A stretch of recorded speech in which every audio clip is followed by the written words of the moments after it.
Alrighty, welcome to Supernatural Signals, my haunted journal edition. If you're new here, this is my haunted journal where I casually yap about what's going on in my life, especially anything supernatural I'm experiencing. I also share channel updates, everyday life with my boyfriend, nicknamed Kermie, and thoughts on things in the media like true crime, though the supernatural is always or usually the main focus. On this channel, you'll find three types of content: this haunted journal series, short mini mysteries, which you can find over at my shorts tab, and longer investigative deep dive videos. With that being said, let's get into it. Like normal, I always kind of touch base on like video games I'm playing, um, life updates, channel updates, just updates with me and Kermie, and just random things I feel like sharing. And then we usually slide over into supernatural stuff I want to yap about, whether it's like a specific event that happened, or a story I want to talk about with supernatural, or just my thoughts on the supernatural, like a certain broader topic. So today we're going to, just so you know a little bit, we are definitely, I don't usually with these things, they go from one topic to a next if you listen to any of them, so you know how that goes. But the main focus that I'll get into after I do my life updates and channel updates is talking about the supernatural and the idea of trying to look at their perspective of like supernatural entities, whether it's a spirit, a ghost, a any type of entity like that, a cryptid, something like that, and being able to blend into their environment, right? And in this world that we're currently in, right? Which I don't think anyone really belongs into, right? So it's awkward for everybody, including the cryptids. So if you can hear Kitty, she's my co-host. I'm gonna go get her settled down. I just got back from a walk with Buddy, and when I leave, she's always up in arms that I left the room for God knows more than 20 minutes. But it rained, so I want to take Buddy on a longer walk because it's cooler out. And yeah, so give me 2 seconds. Let me get my little co host all cozy. 1 second. So I started playing just life updates for me. Kitty was hungry, so she's chowing down. Just FYI, if you're new here to my channel, you're gonna hear my dogs and cats. They're very, very, very I don't say needy is the right word. They just love being around me and Kermie. They don't. They don't like being alone. Like Kitty will wake up, and if I'm not in the room, she will howl. And as soon as I come back in the room, she just looks at me like, "What's the problem?" And I'm like, "Yo, a squeaming." I call it her quail call. So she's chowing down. She's good. Buddy is resting from his little walkie, and yeah. So let's get into it. Uh Sorry. Okay. So basically I've been playing video games. I started playing Mecha Chameleon, which is kind of a weird game for me because I don't usually play with like other people, but I've just been doing like servers and things like that. And it's been fun. Like I'm not good at it, and like I keep changing my username so people don't like see me. Like I'm sure obviously think, but I'm like, maybe they're gonna know that I'm bad. So I'm like trying like thing and like trying to get my groove in there and things like that. And I here's the thing with video games is like I'm not, it's not even so much the paint, it's like I don't really get time to paint because I'm so bad with like using the keyboard, because with that game you have to use the keyboard and not the controllers. So I'm used to the controllers. Like I play all my video games like Hollow Knight, Silk Song, and been playing Cupheads. I use my controller. Like that's what I use. I don't know how people play those games with the little keyboards. I don't know. I feel like your leg. I've even tried it a little bit. Did no good. And then even with this game, I'm still kind of like just trying to like run and situate myself. I'm getting better, but that's my situation right now. So I haven't really even gotten into like trying to paint. I'm just trying to like get to where I'm going before the timer starts. It's a whole thing. I'm trying, but it's been fun. But yeah, so been playing that a little bit. I just started today, and yeah, so that, and then I played Agent A, which had been on my list to play for a while because I kept getting advertisements for it. It was a lot of fun. It was a cute. I love those, like when I'm getting a little too much like Cuphead and Silk Song and those type of video games. I like to like switch over to like investigative click through videos. I like to watch those too when I'm calming down. And yeah, I just been enjoying video games again. Sometimes me and Kermie go through like big TV phase, and then sometimes, he likes his own little video games, and I like my video games, and then sometimes he's a big book reader, so he'll be reading while I'm playing video games, and that's just like our downtime to decompress and things like that. And then sometimes we get into a big binge movie and thing like that. So that's what I've been doing. Those are the main games I've been playing. Um, and yeah, but so if you're not familiar with what Mecha Camellia is, again, Kitty finished eating. She wants you to know she finished eating. That's what she does. She quail calls. She's not in distress. She's not hurt. She has been doing this since I got her. I just want to throw that out in the atmosphere. I feel like I like could just be like, quiet my cat, and like cut and everything like that. But I feel like it's gonna be a constant thing with my YouTube thing. She just cries. Like that's just her thing. She's literally laying down. She has a little carrot pillow that was one of Buddy's toys, but it was like came from a bigger set. And so it was a little carrot toy. So that's hers now. She likes to lay her head on there. She's licking her paws right now. She's fine. I just want to throw that out there so one doesn't think this girl has a cat that I call her quail call. She quail calls. Like that's just her thing. So if you hear it on the podcast, that's just Kitty being Kitty, and she's mentally and physically fine. So but yeah, so I'm not gonna cut it out because I just want to blab. That's what I want to do today. I'm gonna blab. So we don't feel familiar with Mecha Camellia. It's basically where you go into these like maps, they call it, where it's like different rooms where it's like today I played like an Arby's one, and then there's like houses you can go into and like really creative rooms that they have where you can just go in and then you like change a shape and then you try and blend in, whether it's like to the background or try and pretend you're an object, and you color yourself in paint and try and paint yourself to where you like blend in and they can't shoot you, right? And it's really fun. And like for artists, I'm sure they probably like love it. I'm certainly not gifted in the art realm, and especially in that aspect. But it's just fun to play. It really is. Um, so recommend it. And but I want you to keep that in mind because that is where I'm going to move in, as you can probably see the correlation of cryptics and everything like that blending into our society as a whole, which I'm going into in 1 second. But before I do that, I think it was the last episode where I talked about not Mystic, uh, the TV show on Apple called Widow's Bay. And if you haven't seen it, highly recommend it. Very fun show. I think there was maybe like one episode that I didn't like that wasn't the best. It was kind of like a filler episode for me anyway, but it still fit. It still was good and it still made me want to watch. But there was like 10 episodes, and for me, that's like again, I have an attention span of a gnat. So keep that in mind when I talk about TV shows and everything like that. And it was so good. It was so good. It was such a fun TV show. It was exciting. It reminded me a lot of like Hokum. I know that's thing, but I don't think that's a far stretch. Highly recommended. The ending was so good. There will be spoilers, probably always spoilers when I talk about TV shows. But there's this one episode where, if you're not familiar of what Widow's Bay is, you can Google it really quickly, but or listen to my last episode. But just to give you a synopsis, is about this island that has a lot of mysterious ghost stuff happens, and then the fog gets lifted, and so all these crazy things start going down in their island town. And each episode is kind of about like a different separate ghost entity that's like attacking their town, and then they try and like the mayor of the town is kind of like the main character, and they're trying to end the curse of the island, and it ain't happening, and there's a lot of twists and turns, and each episode kind of has like a new entity that they deal with on top of that. But the main like overall mission is to like end whatever has cursed this island, right? And so very cute, very quirky, very fun show. So we finally finished it, and it was so good. One of my favorite episodes is one of the main characters, Penelope, who works for the mayor. I think that's her name, Penelope. I think no, Patricia. I'm sorry, Patricia. Um, is like one of the main characters. She works for the mayor's office. She's a little weird. She's a little odd. She does little weird things for her attention, but she like is still like a fun character that you root for, right? For me, anyway.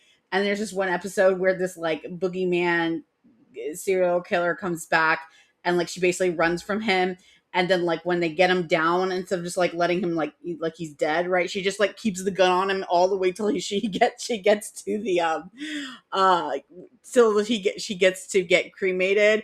And she's all like, there's not like another exit to that cremation thing, because they have that old joke of like the killer always comes back after you shoot him. And I'm like, thank you. Like, that was like the best ever. I was laughing so hard. I was like, yes, that's what you do with the supernatural. You never think it's over. Like, you know what I mean? And like, I just thought that was absolutely hilarious. Like, when she got to the cremation, she's just holding the gun. I was like, that's so fucking good.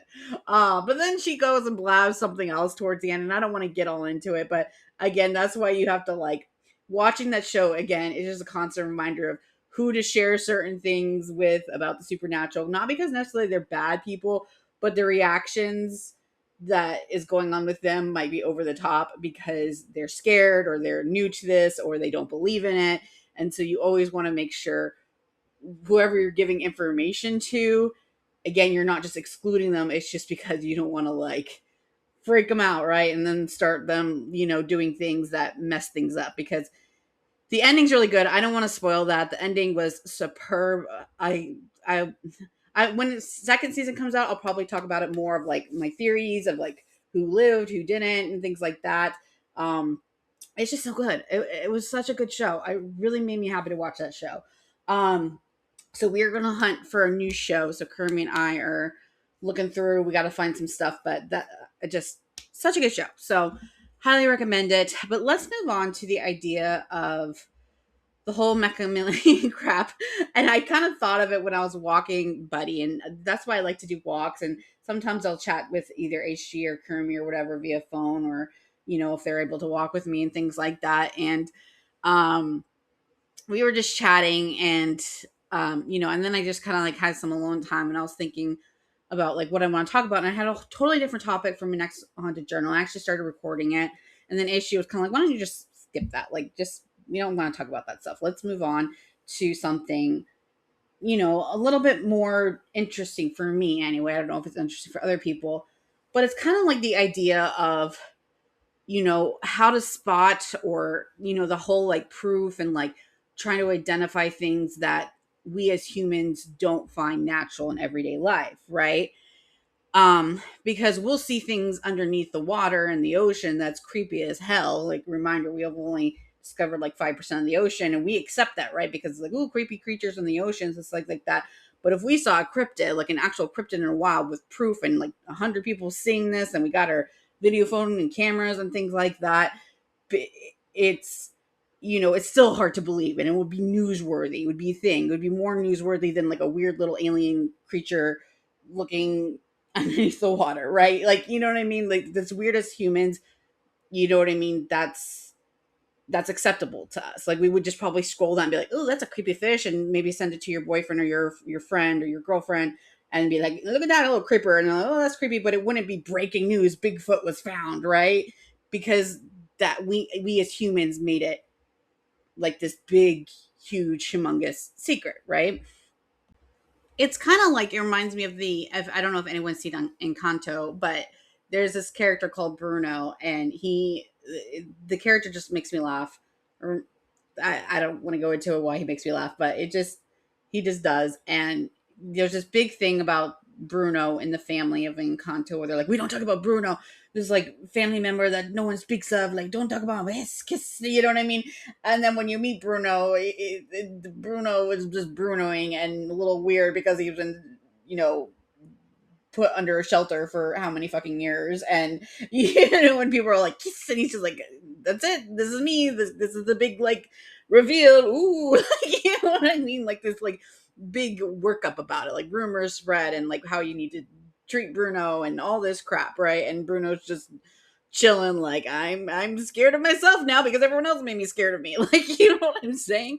And that's kind of how I feel like sometimes maybe cryptics and ghosts feel like, you know what I mean? Like, and I don't know how we how they think we view them, but I'm sure it's probably not in a good way, or like they feel like they're getting hunted, or they don't know what people are going to do. It's not like we treat the world right? Like, we ruin the waters, we put animals in cages for displays, SeaWorld. Like, we do a lot of things that maybe the cryptids and the spirits and the ghosts don't want no part of, right? Like, I can understand that, right? Like, look at the ghost, guys, we captured one. Like, let's go put him in the museum, right? Like, they don't know what we would do if we actually quote unquote caught one, right? We put spirits in a box, like, you know what I mean? Put them on display. And I'm not saying that's right or wrong, especially dark entities. Don't let dark entities fly around, but you get what I'm saying, right?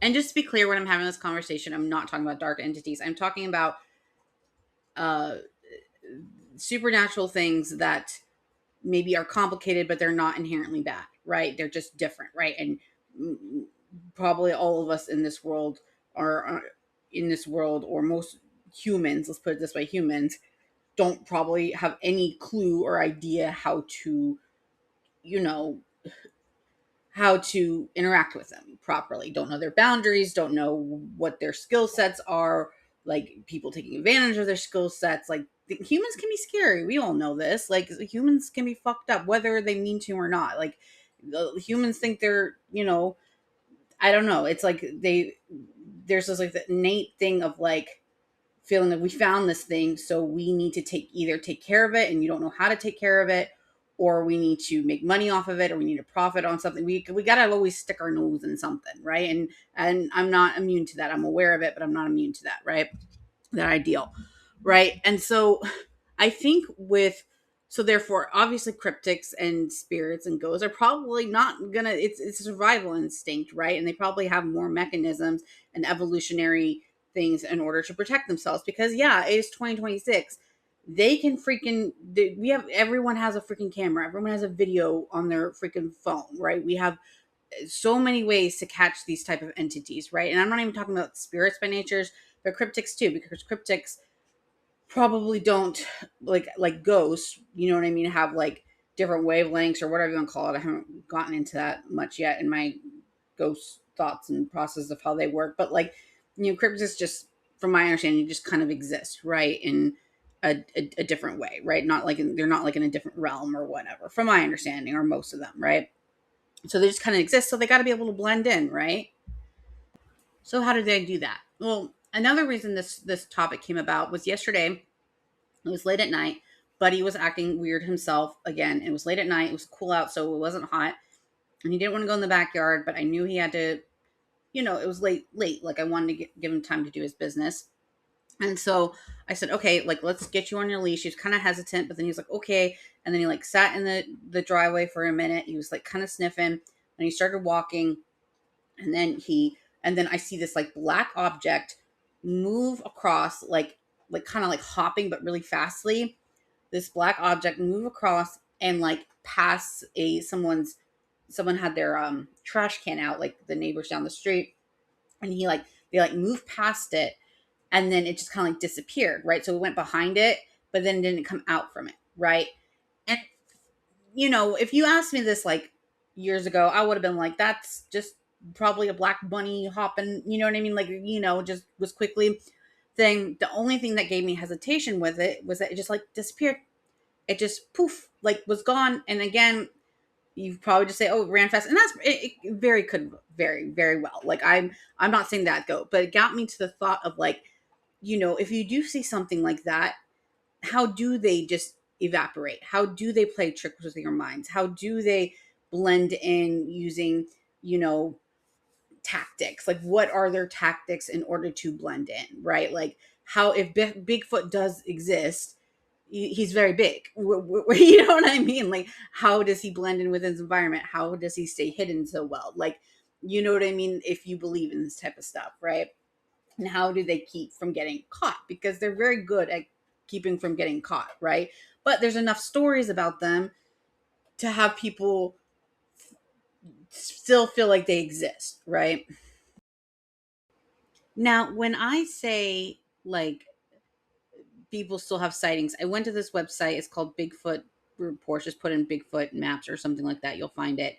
And this cool website where you'll see me like clicking around, kind of exploring it, where it shows all the Bigfoot sightings.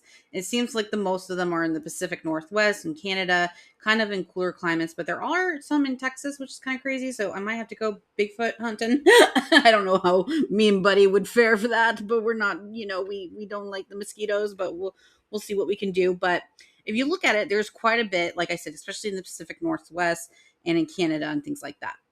But then that's me going like, why are they in Texas though? but but yeah, so there's still a lot of active sightings, enough to have like a freaking website about it, right? And so that is still very well documented. Um, so we have that gander. Now the thought process here is that first they probably think about their environments, because the one place I looked at is Russia, right? Because I thought there'd be a lot there, because I don't know, I think Bigfoot, I think colder climates like the Pacific Northwest, obviously it's not freezing there, but in Canada, like I don't know, I know they're also in the Appalachia mountains and things like that. A lot of spottings there. For some reason, I was thinking colder climates, and there's like none in Russia. I think I do put it on here, but I'm not sure if it'll show. But there's like none, right? But it makes sense because most people don't inhabit most of Russia because it's too damn cold.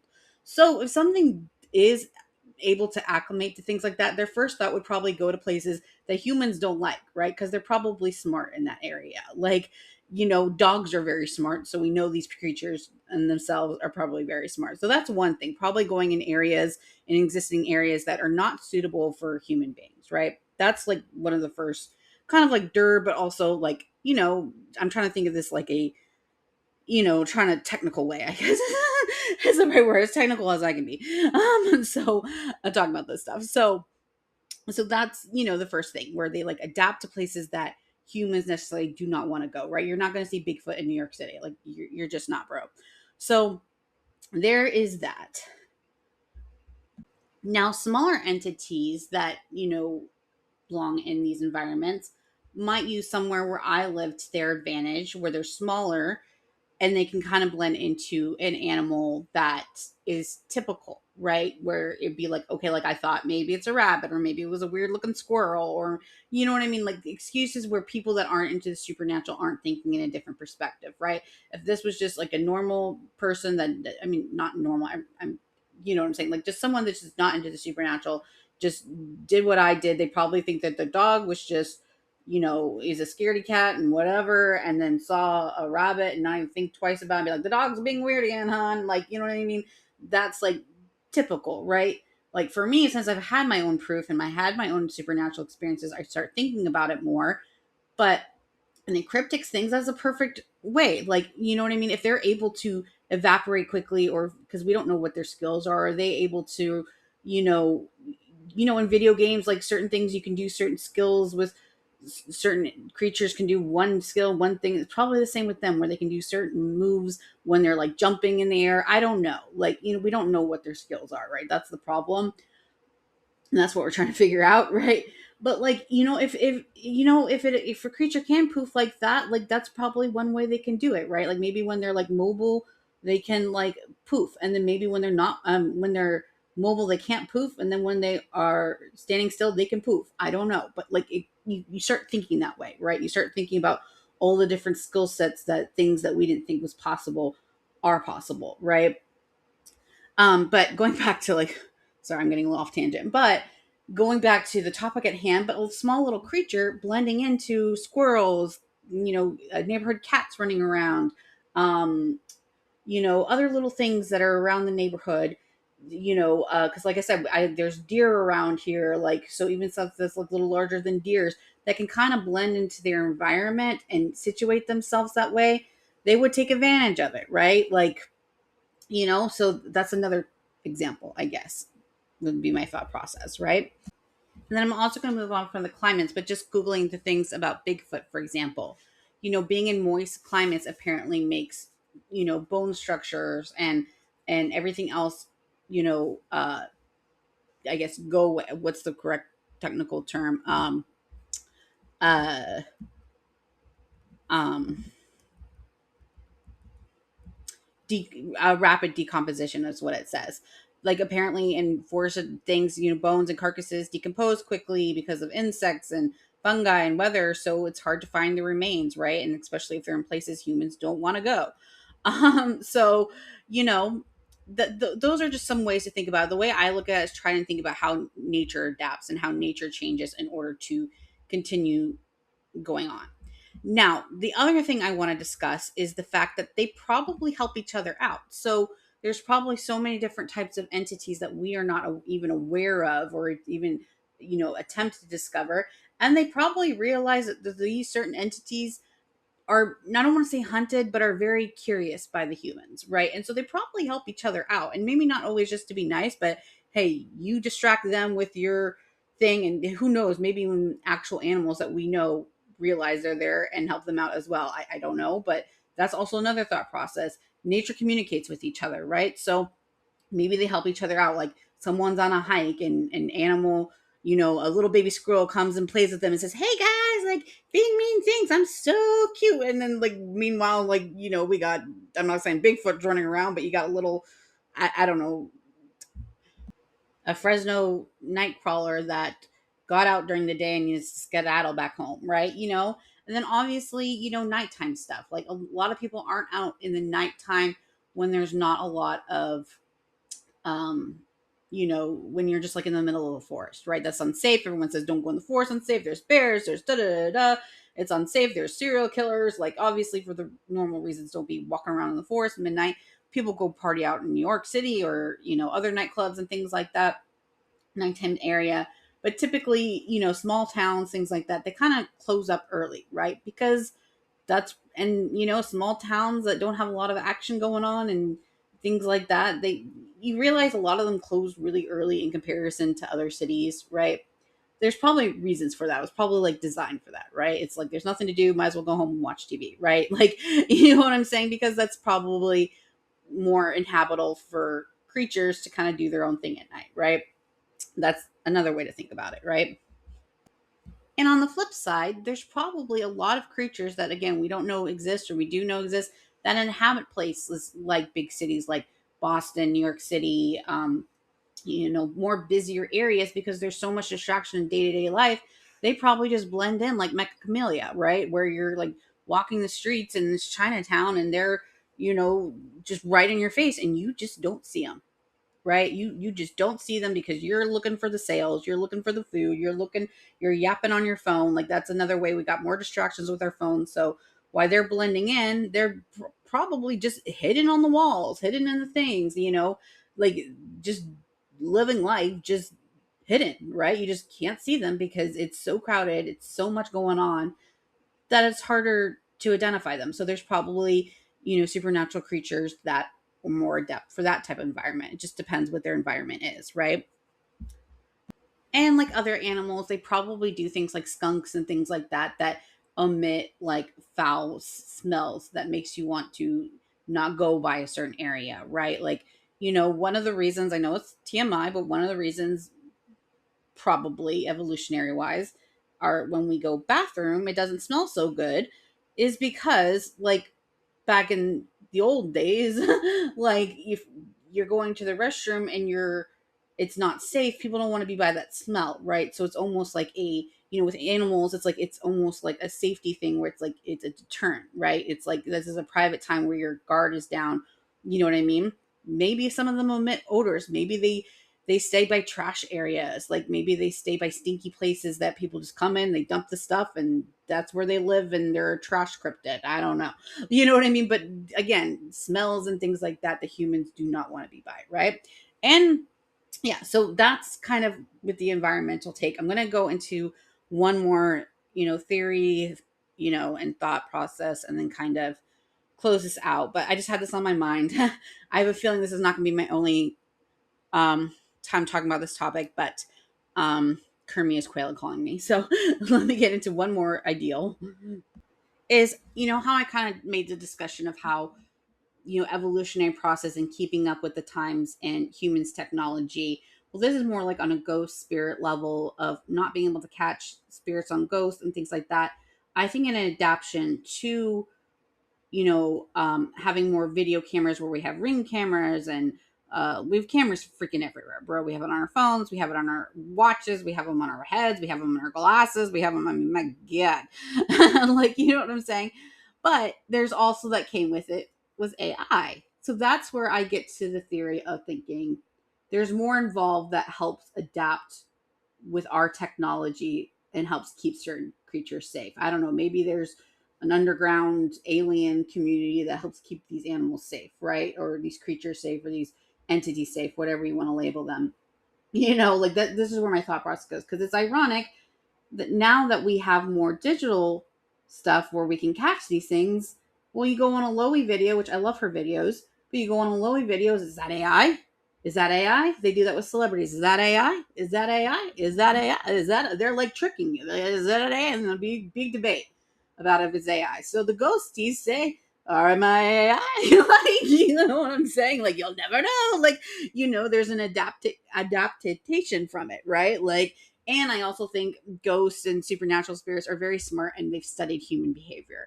And human behavior, they know how they react. Like, they know when to catch them off guard. When they don't have their phones, they probably follow our patterns in a way, because especially if we're talking about ghosts got a lot of time on their hands, man. They got time, right? So they're gonna follow things. They're gonna see how people react to certain things. They're gonna see like when they don't have their phone. So usually you don't have your phone while you're in the shower, right, or not holding it, right? Like, and so you're not going to be like videoing while you're in the shower. Perfect opportunity to do a little spooky spook. Like, and they know like how to like cover cameras up. They know how to work, how to make it work for them, right? And adapting to it. And I just think having that ideal is just another example of being able to adapt to situation and use something that humans obsess over, like AI, in order to use that to their advantage, right? And keep being able to exist, right? I don't know. I'm going to cut this short. um, but I hope you all enjoyed this one. A little different, but I'm kind of going more and more in this research realm. But yeah, I hope you enjoyed this. I'm gonna go get settled down, take a shower, and cuddle my pets and Kermie. He's been working a lot, so we need some R&R together.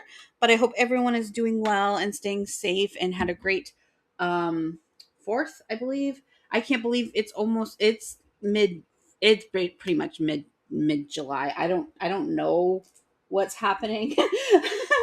I am just here. It's so funny. I was talking to HG, and like I'm getting this feeling lately that like before like my whole supernatural journey started and like figuring out about the supernatural and things like that, I kind of like always told my friends, I was like, I always feel like I'm just waiting around for something to happen to me, right? And you always hear on social media like, you make life happen and you go for it and you blah blah blah. And prior to this, I swear I told my friends, I was like, I feel like I just am just like waiting for something to happen. So I would try and like push away from that thought and just like try and make life happen, and it never freaking did. And then the supernatural happened to me, and that's when I met Kermie, and things started making more sense to me and things like that. And I'm like, yeah, I really was just fucking waiting around, right? And I'm kind of getting that feeling again where I just feel like I'm starting to like wait around, but I don't know what for right now. I don't know. Maybe. I don't know. All right. We're going to go. We're going to cut this short. We're going to go have some cuddle time. And I hope everyone's doing well.